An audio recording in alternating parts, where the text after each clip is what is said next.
Hi there. My name is Jenna and I'm 46 years old. A few years ago, I was a happily married woman with the happiest family in the world. And the 1 year, everything went downhill, and as the years passed, it only got worse. Only a few years ago, I finally took a stand for myself, and I'm in a much better place now. Let me start from the beginning. I met my ex-husband through some mutual friends. I was still in college, but my friends had a lot of connections with different people around the city, and my ex, Jeff, happened to be one of them.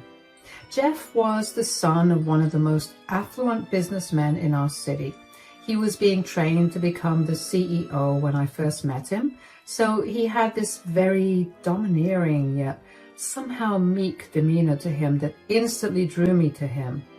He seemed like he was trying his best to be someone with authority, and there was just something so endearing about it that I couldn't help but want to be around him a lot more. Anyway, we ended up going out on a few dates before we made our relationship official. We dated for around a year and a half before I fell pregnant. We were deeply in love with each other, and neither of us wanted to let go of the product of our love, so we decided to keep the child. I gave birth to my beautiful daughter, Annabella, 9 months later, and about 3 months after Annabella's birth, Jeff proposed to me, and we had a beautiful wedding surrounded by our family and friends. After we got married, Jeff's father made Jeff the CEO of the family business, and that only happened on the condition that I signed a prenup. I didn't mind that because I genuinely loved Jeff, and I couldn't give a hoot about his wealth. I wanted him to succeed, so I was ready to do anything. So when Jeff asked me to start working right after Annabella's 5th birthday, I agreed to it immediately. The issue was that I had skipped out on a fair amount of time in the job market, and with my ever-evolving industry, I struggled to find another job. But Jeff was adamant that I did not need to earn a lot of money or contribute to the household finances. He just wanted me to earn my own fun money. Again, I had no issue with that. In fact, I was happy to be able to go back to a job. So that's what ended up happening for the next few years, until Annabella turned 10. Jeff and I continued to work. Because we were both pretty busy, we barely had much time to spend with each other, but I never thought that was an issue. I mean, I made it a point to arrange some downtime for the both of us every weekend, but most of the time, Jeff was off at work or he was out with his friends. I didn't like it, but I figured that as long as Jeff was happy, I didn't mind him not spending as much time with me. Unfortunately, I should have taken that a little more seriously, because just a month after Annabella's 10th birthday, I caught Jeff in bed with another woman. Needless to say, I lost my mind. Jeff was the first man I had ever loved, and to see him break it so easily made me go crazy. All my years of frustration and anger towards Jeff came spilling out. It was ugly and very messy, but in the end, Jeff and I decided to end the relationship. I truly was a broken woman. I continued to live in the house with Annabella, but Jeff went to stay with his parents until the divorce was finalized. Every time Annabella asked me why her father was not home, I would break apart. I tried my best to be strong for her, but I could not even bring myself to process what had happened with Jeff. But things only got worse when I got a call from my attorney that Jeff was asking for full custody of Annabella, or he would fight me for it. That got me right out of my depressive funk. I felt anger like I'd never felt before. The day that my attorney called me was the day that Jeff was supposed to come over to spend time with Annabella. So when he got home, I rushed over to him to confront him about the custody of Annabella. "What are you doing with this divorce?" "What do you mean? Why are you trying to get full custody of Annabella? Are you seriously trying to take her away from me?" "Don't be silly, Jenna. I just think that Annabella will grow up much happier with me. And what makes you think that? Well, I have a lot more income than you do. She's going to struggle to have her basic needs met if she stays with you full time. Child support will only cover so much. She's my daughter too, Jeff. You can't separate us. Stop being so dramatic, Jenna. I'm not taking her away from you entirely. You'll get to see her every weekend. Do you think that's enough? I gave birth to her. I can't live apart from her. You'll learn to live with it. I can't believe you want full custody when you were the one that cheated on me. I told you I was sorry. I just fell out of love with you. I'm sorry that you found out the way you did, but I still want what's best for our daughter. So do I. I want what's best for her too, but I don't think seeing her once a week is what's best for her. Stop being so selfish. You and I both know that Annabella should have better financial stability, and staying with me is the way to make sure that she has that. I know I'm not being selfish. I know you well enough by now to know that you will plant seeds of hate in Annabella's heart. You make her hate me, and then I'll have no contact with her at all. You sound insane. I have better things to do other than ruining my daughter's relationship with her mother. If I promise you that I won't do something as silly and stupid as that, will you not fight this custody battle? I don't care about what you plan on doing, but I want to spend equal amounts of time with my daughter. You can't take that away from me. God, just think about what's best for Annabella for once. Why do you always have to get your way? Get my way? What are you talking about? You ripped this family apart because you couldn't contain your urges. This is the least I'm asking for. You're only doing more damage by trying to take Annabella away from me. You know what? I'm tired of you. If you want this to be amicable, let me know within the next 3 days, or I will make sure I win full custody of Annabella. You're a ruthless monster.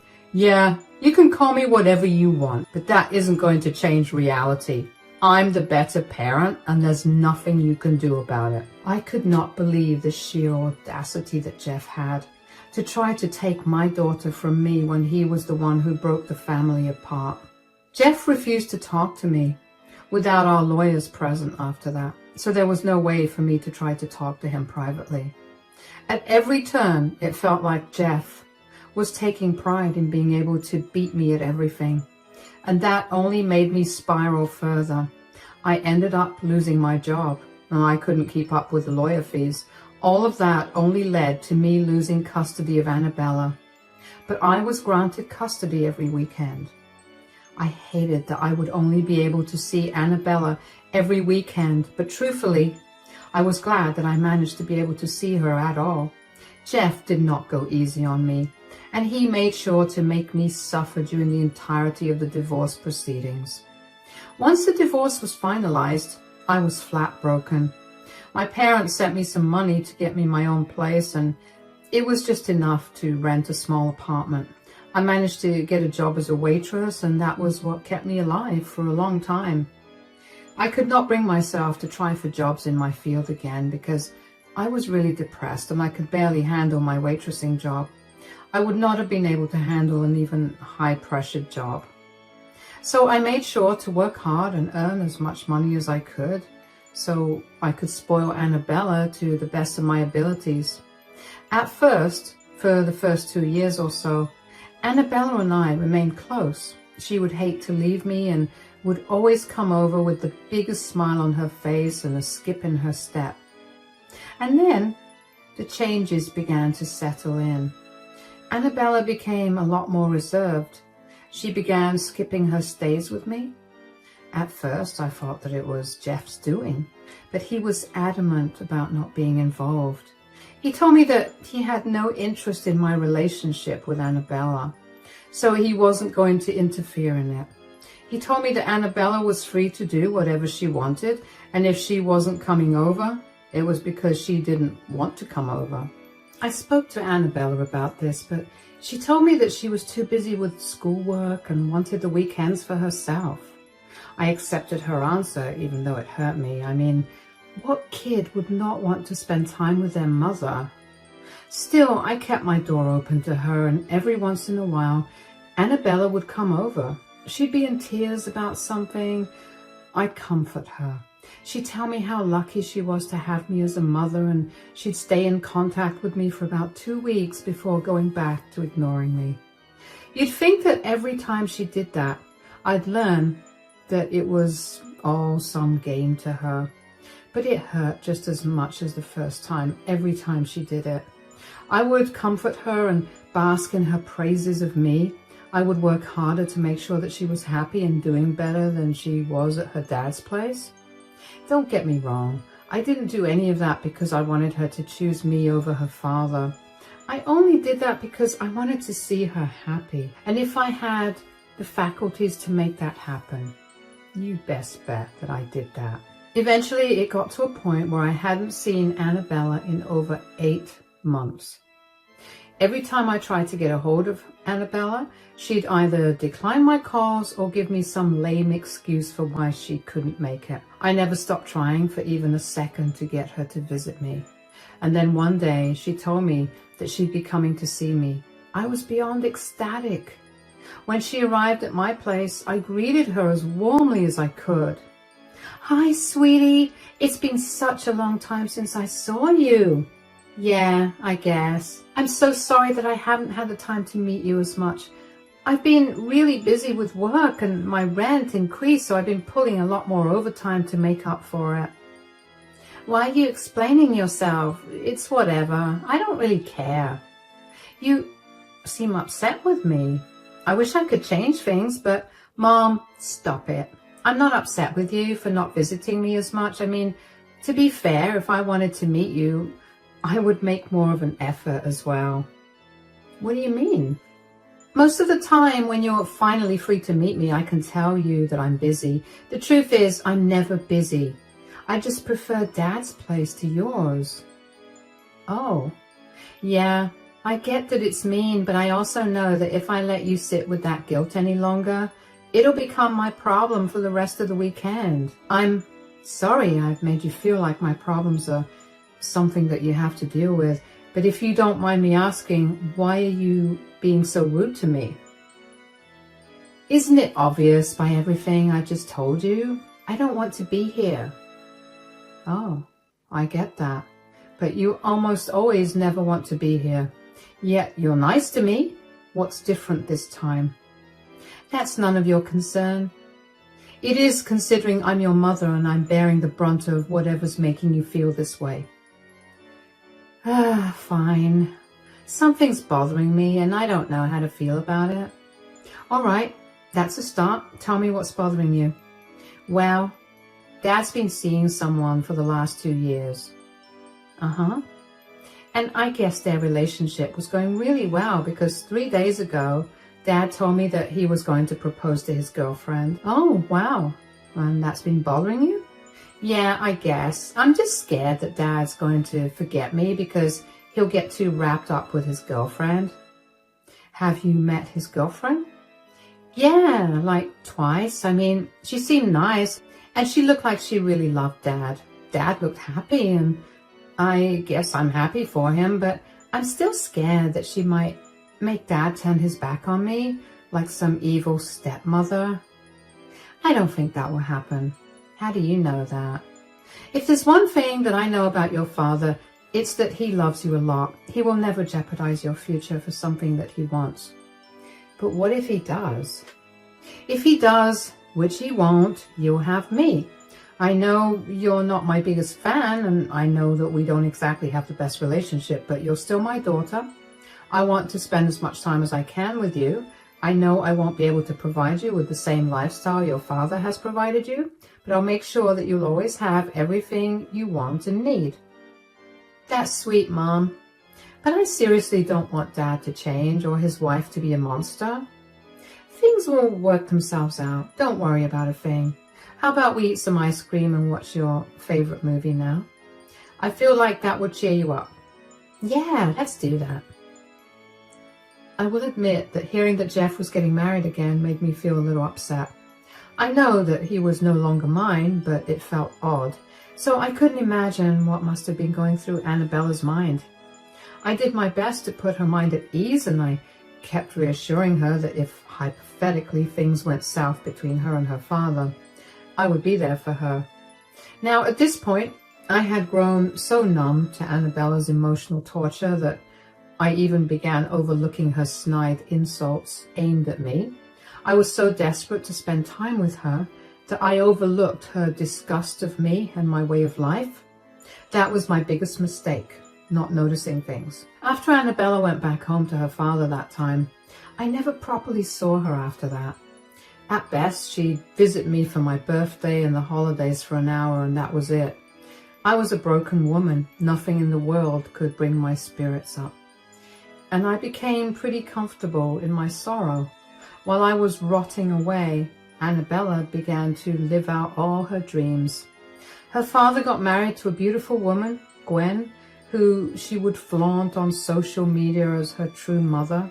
The three of them would go on family vacations every couple of months, and when it came time to go to college, Annabella went to the best university in our city, while she continued to stay with her father and his wife, Gwen. I continued to struggle to make ends meet for myself, and even though I was initially bitter to see the three of them living the life that was supposed to include me as well, I learned to gradually get over it. And then tragedy struck one day.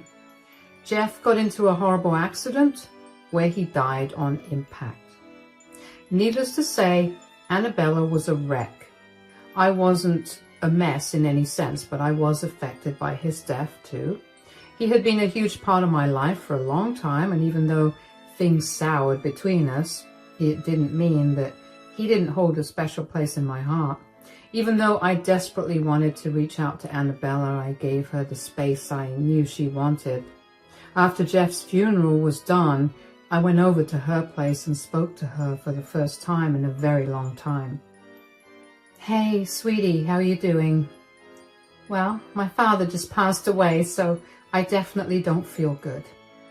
"I'm so sorry for your loss, honey. I don't know how else to reach out to you and comfort you." "No, I'm sorry for being a little hard to handle. Things are just not going so well in my head." "Yeah, I can imagine what you must be going through, but I had an idea. Why don't you come and stay with me after your dad's funeral is done?" "Stay with you? Like for a week or for good?" "For good, sweetie. I mean, I know you're all grown up now, but you'll still need a place to stay while you go to college, right? My place is a lot closer to your college, and you're my daughter, and I really want to spend time with you. You're going through something horrible, and I want to be there for you. I know that we haven't exactly been very close these last few years, but maybe we can fix that now." "Is that all Dad's death means to you? An opportunity to get close to me? Are you secretly happy that Dad died?" "Whoa, you're jumping through a lot of hoops to get to those conclusions. That's not true at all. Did I have a good relationship with your dad after we got a divorce? No. But that does not mean that I didn't want you to have a good relationship with him. I know that you're struggling right now, but there's no need for you to villainize me when I've been nothing but supportive of everything you've ever wanted. Now, do you want to move in with me?" "No." "No? Do you mind me asking why? And where will you stay if not with me? Do you have your own place?" "I don't have my own place, but I'll be staying with Gwen in her huge mansion of a house." "But I'm your mother. Do you want to stay with me? Living with a penniless waitress in a cramped apartment? I'll pass." "You can't be serious. You're not staying with your mother because you want to live in a mansion?" "Not just that. I need stability. Dad made sure that Gwen would take care of me when he died. She promised me that she would take care of me too. Living in her mansion is only a bonus. You're going to only bring me further down because you have no money, and you won't be able to provide for me in the way that Gwen would." "That's really upsetting to hear. I did not raise you to be so selfish and opportunistic. Are you even close to Gwen? Last I heard, you two barely know each other. Who cares if I know Gwen or not? She promised to take care of me, so that's all that matters. I don't want anything more to do with you.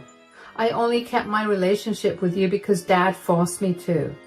I wanted nothing to do with a penniless beggar like you. I felt like I was living in poverty while I was with you for my weekend stays. And I never want to go back to that again. Wow. Okay. If that's how you really feel, then I can't do anything. I don't want you to force yourself to keep a relationship with me going, so we can part ways here. Since you really want to stay with Gwen, you can. But if things go south, I won't be able to help you out. Do you understand? Good riddance. I don't need you anyway.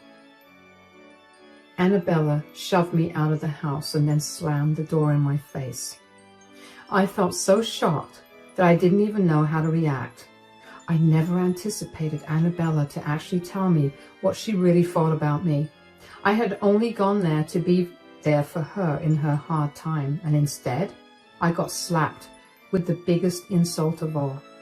Instead of feeling pitiful about my miserable life for the first time in forever, I felt an ungodly amount of rage coursing through my veins. I knew that grief made people act funny, but this was not acceptable. I would not sit silently as Annabella insulted me. I didn't plan on doing anything to her, but I knew that if she ever came back to me for help, I would not help her no matter what her situation was. And just as I'd expected it, only a week after our conversation, Annabella showed up at my doorstep with an eviction notice in her hand. Annabella, what are you doing here? I got evicted. What? Are you serious? Yeah, here, look at this eviction notice. That jerk played me. She promised Dad that she would take care of me, and in just a week, she threw me out of her house. Wow. No one could have ever seen this coming. Why are you being so sarcastic? Everyone knows that your father only married Gwen for her money and wealth. She married your father because she wanted even more money from his company. She got it now that he's dead. And the last thing she wants is a grown adult living in her house. And you didn't think to warn me? It would have saved me a lot of embarrassment. She served me an eviction notice in front of all her friends and then proceeded to make fun of me with them. Well, what do you want me to do now? You didn't want to listen to anything I wanted to say because you were adamant about me being some evil character whose life goal is to ruin your life. I didn't mean it like that. I mean, just think about things from my perspective. Dad had 10 times more money than you did. And now that he passed on most of it to Gwen, I figured she'd take care of me too, especially since she promised. You think promises mean anything when money comes into play? Come on, Annabella, you're smart enough to know better. Fine, I made a huge mistake. Now, can I stay with you? Stay with me? I'm sorry, my apartment is too small for 2 people. What? What do you mean? You said it yourself. I'm a penniless waitress living in a cramped apartment. I can't let it be more cramped than it already is.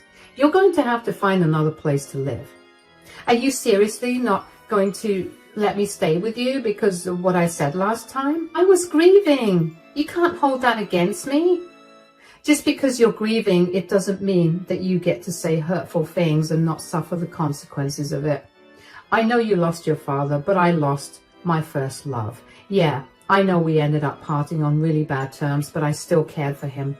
He still meant a lot to me. You had no right to say that to me, especially since you know how much I sacrificed to give you a good life too.